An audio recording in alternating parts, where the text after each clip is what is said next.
स्वागत नहीं करोगे हमारा। कर लिया स्वागत। अब मुझे ये बताओ, अगर आपका टर्न नवंबर 24 में है, पास होना चाहते नहीं होना चाहते हो? होना चाहते हैं सर। सेकेंड चीज, मैं आपको कुछ चीजें बताऊंगा जो अगर आपने सही से कर ली और कुछ मिस्टेक्स जो आपने अगर अवॉइड कर ली, definitely November 24 is going to be your attempt. But उसके लिए ये सारी बातें आपको ध्यान में रखनी है। नवंबर 24 में सबसे बड़ी मिस्टेक आप ये करोगे कि है ना, यू विल स्टार्ट लेट। आप बोलोगे अरे अभी तो माहौल ही नहीं है पढ़ने का। आप देखोगे ना, अगर मैं अभी आपको कोई गाइडेंस दूंगा भी तो बहुत कम लोग उसको एक्सेप्ट करके एकदम सीरियसली पढ़ाई करना शुरू करेंगे। So if you are serious from now, मैंने लिखा भी है, please start early and be serious from now. अगर आप अभी से सीरियस हो, अभी चालू कर रहे हो, तो आपके पास होने के चांस बढ़ते हैं। याद रखना, आखिरी के 1-2 महीने में सब पढ़ते हैं, ठीक है? लेकिन जो स्टार्टिंग से पढ़ता है ना, उसी की रैंक आती है, वही पास होता है, ठीक है? ध्यान रखना। तो ये जो गाइडेंस मैं देने वाला हूं, प्लीज स्टार्टिंग से लेकर लास्ट तक सुनना। और सुनने के पहले, अल्ले मेरे बाबू ने सब्सक्राइब नहीं किया है तो फिर गाइडेंस काम नहीं आती है। पहले सब्सक्राइब करना, फिर ही सुनना। अब मैं इस वीडियो के अंदर आपसे चर्चा करूंगा कुछ चीजों के बारे में जो आप नॉर्मली फेस करते ही हो, सारे इश्यूज, ठीक है? सबसे पहले सिंगल डे की बोथ ग्रुप दे सर। अच्छा, अब डिसाइड कर लिया कौन सा ग्रुप देना है। अब रिवीजन कैसे करें सर? क्लासेस होकर रिवाइज कैसे करूं? उसके अलावा सर मुझे याद नहीं आ रहा है, तो मुझे क्लासेस लेने की वापस जरूरत है क्या? अच्छा सर, वो बीच में ये एसपीओ है, मतलब हमको परेशान कर रहा है, कभी वेबसाइट नहीं चल रही है, समझ नहीं आ रहा है क्या करे कैसे करे, बड़ा डिलीमा है सर। और लास्ट में एक बोनस टिप। ये सारी बातें मैं आपसे करने वाला हूं, शांतिपूर्वक सुनना। बढ़िया वीडियो रहेगी आपके लिए। छोटी सी वीडियो रखूंगा लेकिन पूरा गाइडेंस दूंगा। तो शुरू करें? शुरू करो सर। सबसे पहली बात सर, नवंबर 24 अटेम्प्ट है, अभी शुरू करना, ठीक है? अभी से सीरियस हो जाना। मैं बताया ना, पास और रैंक किसकी आएगी? जो अभी से शुरू कर देगा, ठीक है? सेकेंड चीज सर, सिंगल ग्रुप दे कि बोथ ग्रुप दे? सबसे पहले अपनी सिचुएशन असेस करना। अगर आपकी सारी क्लासेस हो चुकी है, 100% बोथ ग्रुप देना है आपको, ठीक है? सर क्लासेस हो गई, रिवाइज नहीं हुआ, फर्क नहीं पड़ता, अभी टाइम है ना रिवीजन करने के लिए, हम बोथ ग्रुप देंगे। अच्छा, सेकंड चीज सर अगर मेरी क्लासेस पेंडिंग है तो मेरा एक थंब रूल रहता है। अगर आज के दिन तक आपकी 50% क्लासेस हो चुकी है, मतलब 6 सब्जेक्ट है ना, 6 में से अगर आपकी 3 सब्जेक्ट की क्लासेस हो चुकी है, तो भी आप बोध दे सकते हो, ठीक है? सर बाकी 3 की बाकी है, रिवीजन बाकी है, हो जाएगा, हो जाता है। जो बाकी सब्जेक्ट की क्लासेस बाकी है ना, मुझे लगता है उसको आप exam oriented fast track manner में कंप्लीट करो। और क्योंकि आप लेट लेट क्लासेस कर रहे हो, तो थोड़ी सी क्विक बैच चल जाती है, बिकॉज आप सीरियस स्टार्टिंग से रहते हो उस केस में, ठीक है? तो आप उस तरीके से कर सकते हो, but of course it should be a personal decision. कभी कभी होता है कि किसी के पास भले ही टाइम है, बट उसको लगता है मेरे को इतना लोड हैंडल नहीं होएगा, तो अगर आपसे लोड हैंडल नहीं होएगा तो आप सिंगल देना। लेकिन जैसे मैंने बताया, अगर 3 सब्जेक्ट या उससे ज्यादा क्लासेस हो चुकी है ना, तो आप डेफिनेटली बोथ के लिए ऑप्ट कर सकते हो। और माइंड में बोथ रखोगे तो बोथ दे पाओगे, मुझे ऐसा लगता है, ठीक है? और मेहनत भी आप डबल करोगे। जब इंसान सिंगल देता है तो मेहनत भी आधी करता है, ऐसा मुझे लगता है। तो अगर आप इनमें से सिचुएशन में हो तो गो फॉर बोथ। अच्छा सर, शुरू ही नहीं किया अब तक मैंने। हाँ, ऐसे भी लोग रहेंगे, शुरू ही नहीं किया सर, अब क्या करें? सिंगल देना फिर, ठीक है? तो ये मेरे को लगता है आपको इस तरीके से डील करना चाहिए। अच्छा, अब सेकेंड चीज सर, अब डिसाइड कर लिया सिंगल की बोथ, अब रिवीजन कैसे करें सर?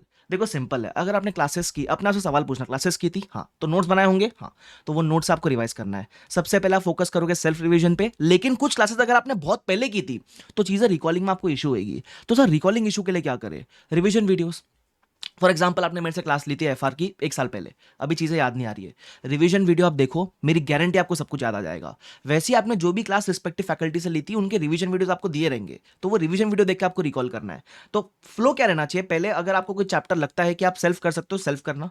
अगर करने के बाद आपको लगता है रिकॉल नहीं हो रहा है, तो रिवीजन वीडियो देखो। जो पार्ट रिकॉल नहीं हो रहा है वो आपका रिवीजन वीडियो से रिकॉल हो जाएगा, और फिर क्वेश्चन प्रैक्टिस कर लो। मुझे ऐसा लगता है आप इस तरीके से कर सकते हो, मतलब take help of revision videos. First revision में आप डेफिनेटली रिवीजन वीडियोस के पॉइंट ऑफ व्यू पे जा सकते हो, ठीक है? उसके बाद अभी ये रिवाइज कैसे करना, मतलब notes, revision videos, question practice, ठीक है?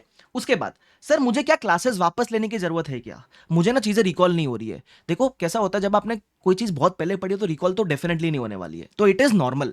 तो हर केस में तो ना क्लास लेते बैठोगे आप। तो सबसे पहले आपको यह देखना है, सवाल, मैं कुछ सवाल पूछूंगा, उसका जवाब देना। क्लासेस, सारी क्लासेस अच्छे से देखी थी आपने? ठीक है, if the answer is yes, class लेने का जरूरत नहीं है। सेकंड, उस समय नोट्स बनाए थे जो फैकल्टी लिखा रहे थे? यस, क्लास लेने का जरूरत नहीं है। थर्ड, जब क्लासेस ली थी उस समय क्या डेली रिवीजन किया था क्या? If the answer is yes, अगर तीनों का आंसर यस है, क्लास लेने का जरूरत वापस नहीं है। लेकिन अगर आपने इन तीनों में से किसी में भी काम चोरी की होगी, क्लासेस ढंग से देखी नहीं, नोट्स बनाए नहीं, अच्छा क्लासेस देखी, नोट्स वगैरह बनाए, लेकिन रिवाइज तो जरा सा भी नहीं किया, अभी पूरा ही भूल के, कंसेप्ट भी याद नहीं आ रहा है, अगर आपका ये सारी चीजों में लैकिंग है, तो उस केस में you can consider going for the classes. लेकिन अगर आप दोबारा क्लासेस ले रहे हो तो फास्ट ट्रैक बैच ही लेना। जो भी सब्जेक्ट आपको जमता है फास्ट ट्रैक बैच लेना, बट जरूरत पड़े तो। हर केस में क्लासेस नॉट द सोल्यूशन। तुम समझ रहे हो सके अगर तभी अच्छे से काम किया हुआ है तो अभी रिवीजन पर फोकस करो। रिवाइज कैसे करेंगे मैंने बताया, रिवीजन वीडियो इसको रिकॉल हो जाता है।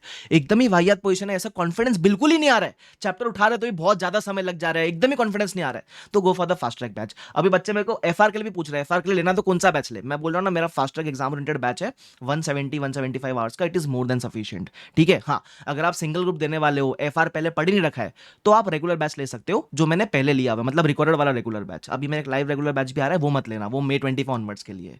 ठीक है, ध्यान रखना। उसके अलावा तो ये आपको 3 चीजें बताई। उसके अलावा एसपीओएम से कैसे डील करें, सर कभी वेबसाइट नहीं चल रही है, क्लासेस ले नहीं ले समझ नहीं रहा है। देखो मैं क्या बोल रहा हूँ, एसपीओएम को थोड़ा समय दे दो। ठीक है, अभी वो वेबसाइट अभी अभी लॉन्च हुई है, फिर अभी मेंटेनेंस में वापस चले गई है ना, तो एक काम करो, उसको थोड़ा छोड़ दो एक बार के लिए, है ना, उसको बोलते हैं ना, उसको अकेला छोड़ दो एक बार के लिए। आप है ना बाकी सब्जेक्ट पे अपने सॉर्ट कर लो। ऐसा तो है नहीं कि एसपीओएम पढ़ नहीं रहे तो बाकी कुछ करने को है नहीं, भाई सिलेबस तो बहुत है अपने पास पढ़ने को। ठीक है, ऐसा तो नहीं है कि खाली बैठने जितना टाइम है अपने पास, टाइम तो बहुत कम है और सिलेबस बहुत है अपने पास। तो एसपीओएम को है ना एक हफ्ता 10 दिन के लिए छोड़ दो एक बार। ऐसा थोड़ी ना अपने को कैसा होता है, कोई नया चीज आया ना तो पहले करने का बड़ा चुल रहता है कि फटाफट करके कंप्लीट करूं मैं, है ना, वैसा मत करो भाई, थोड़ा समय दे दो। अगर नहीं चल रहा है ना रुक जाओ, उसके लिए उसको छोड़ दो, बाकी सब्जेक्ट को आप टैकल कर लो। और जैसे ही आपको अपने दोस्तों से मालूम पड़ता है कि अभी वेबसाइट ठीक ठाक चल रही है, सब कुछ सही स्मूथली चल रहा है, तो वो आके कंप्लीट कर लो। अब एसपीओ में क्लासेस करे क्या, देखो आईसीएआई ने पहले कंटेंट आपको दे रखा है, वो 30-40 घंटे का कुछ कंटेंट है, पहले वो देखो। उसको देख के अगर आपको लगता है कि आपसे एग्जाम क्रैक हो सकती है तो फिर क्लासेस मत लो, क्योंकि वो तो मैंडेटरी कंटेंट वो देखना ही आपको, तो पहले वो देखो। ठीक है, वो देखने के बाद अगर आपको लगता है कि क्लासेस की जरूरत नहीं है, मैं एग्जाम क्रैक कर लूंगा, तो वेरी वेरी गुड। अगर आपको लगता है नहीं नहीं भाई ये तो समझ ही नहीं आया कुछ, ये तो सब सर के ऊपर से चला गया, तो उस केस में then you can consider going for the respective faculty classes, जो भी आपको सही लगे। ठीक है, तो ये 4 पॉइंट पर मैंने बात की। हाँ अगर इसके अलावा कोई पॉइंट छूट गया तो कमेंट सेक्शन आप ही का जरूर बता देना। उसके अलावा एक बोनस टिप, ठीक है, बोनस टिप देने के पहले बता दूं मैं आपको, एफआर का मैं सोच रहा हूं कि एक डिटेल्ड रिवीजन प्लानर आपको बताऊं कि एफआर को अगर आपने पहले पढ़ रखा है या पहले नहीं भी पढ़ रखा है तो किस तरीके से टैकल करना है एफआर को। तो एफआर का एक स्पेसिफिक वीडियो अगर आपको चाहिए तो कमेंट सेक्शन में डाल देना कि सर एफआर वीडियो रिक्वायर्ड, ऐसा करके कुछ डाल देना कमेंट सेक्शन में। तो अगर मुझे बहुत सारे कमेंट मिले तो मैं एक वीडियो बनाने का कंसिडर करूंगा, क्योंकि अगर आप देखोगे तो ही मेरा वीडियो बना के मतलब है, राइट। ठीक है, तो अगर वैसा एफआर स्पेसिफिक वीडियो चाहिए, ये तो जनरलाइज गाइडेंस थी, एफआर स्पेसिफिक वीडियो के लिए जरूर बताना कमेंट में। ठीक है, अब बोनस टिप की बात करते हैं। सर ये बोनस टिप क्या है, ये टिप अगर आपने अभी से फॉलो की ना आपकी लास्ट में बहुत जाके हेल्प होगी। ठीक है, क्या है वो टिप सर, बता दूं, बता दो सर। जब अभी आप रिवाइज कर रहे हो ना, focus on concising the content. Sir इसका मतलब क्या है, देखो एग्जाम में आपको एक चीज पता है कि अभी आप सपोज 10-15 दिन लेते हो रिवीजन को, एग्जाम के पहले 10-15 दिन नहीं है अपने पास, एग्जाम के पहले अपने पास 1.5 दिन ही है ना। तो जब आप अभी पढ़ रहे हो तो your focus should be on concising the content, ताकि वो पूरा कंटेंट 1.5 दिन में रिवाइज हो सके। ठीक है, अगर आपने ये अभी काम कर लिया तो भले आपके रिवीजन में आज पर सब्जेक्ट 2 से 3 दिन एक्स्ट्रा भी लग जाए ना, आपका आगे जाके बहुत टाइम सेव होगा। अब ये चीज अचीव कैसे करें सर, ये चीज अभी जब पढ़ रहे हो तो सपोज आपने 100 के 100 क्वेश्चन कर लिए, सारे क्वेश्चन कर लिए, तो 100 में से मालूम पड़ेगा ना ये तो चिंदी क्वेश्चन था, ये तो बहुत बेसिक क्वेश्चन था, ये क्वेश्चन था जिसमें सारे कंसेप्ट कवर हो रहे, तो उसको मार्क करो। मतलब बेसिकली आप क्वेश्चन की फिल्टरिंग करते हुए चलोगे, अभी एलिमिनेशन स्ट्रेटेजी फॉलो करना, जो एकदम ईजी है, जो एकदम बेसिक हटाते हो चलो, तो वो 100 क्वेश्चन को आप अगले रिवीजन में इस 100 में से सिर्फ 30-40 क्वेश्चन लेकर जाओगे। तुम समझ रहे हो, जब आपका कंटेंट कम होता हुआ चलेगा ना रिवाइज करने के लिए, तो कंसाइसनेस अचीव करोगे। फिर उसके अगले रिवीजन में जब 40 क्वेश्चन आपने किए तो 40 में से 30 सिलेक्ट करोगे, 20 सिलेक्ट करोगे, वो आप लास्ट डे पे लेकर जाओगे, तब जाके आपका कंटेंट कंसाइस होगा।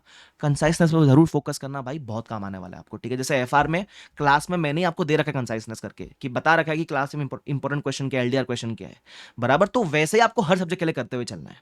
ठीक है, चलो, तो I hope this video was helpful for you guys. कोशिश की है कि मैं आपको थोड़ा जल्दी गाइडेंस देना शुरू करूं। नॉर्मली क्या होता है कि हम आपन भी सब जगते तभी है जब एकदम एग्जाम सर के ऊपर होती है, भाई वैसा नहीं करना है अपने को। ठीक है, और आप देखना भी comparatively very less students will start doing these things जो मैंने आपको बताई है, और तभी तो 100 में से सब पास नहीं हो रहे ना, 15-20 पास हो रहे हैं। तो if we want to be among those 10-15-20 students, हमको वैसे ही मेहनत करनी पड़ेगी, अभी से मेहनत करनी पड़ेगी। तो यार शुरू करेंगे फटाफट से। अगर मेरे एंड से कोई गाइडेंस रह गई देनी, कमेंट सेक्शन आप ही का है, जरूर कमेंट करके बताना। उसके अलावा मेरा टेलीग्राम चैनल है जहां मैं एफआर को लेकर, सीएफएल को लेकर काफी सारी चीजें अपडेट करता हूँ, ज्वाइन जरूर कर लेना, डिस्क्रिप्शन बॉक्स में लिंक है। वीडियो पसंद आ लाइक करना, अब तक सब्सक्राइब नहीं किया है और वीडियो हेल्पफुल लगी सब्सक्राइब जरूर करना। ओके, तो बेस्ट ऑफ लक, अच्छे से पढ़ाई करते चलो, मैं हूं ना, तुम्हारे साथ टेंशन लेने की जरूरत नहीं है। Thank you so much, bye bye everyone, take care, see you all.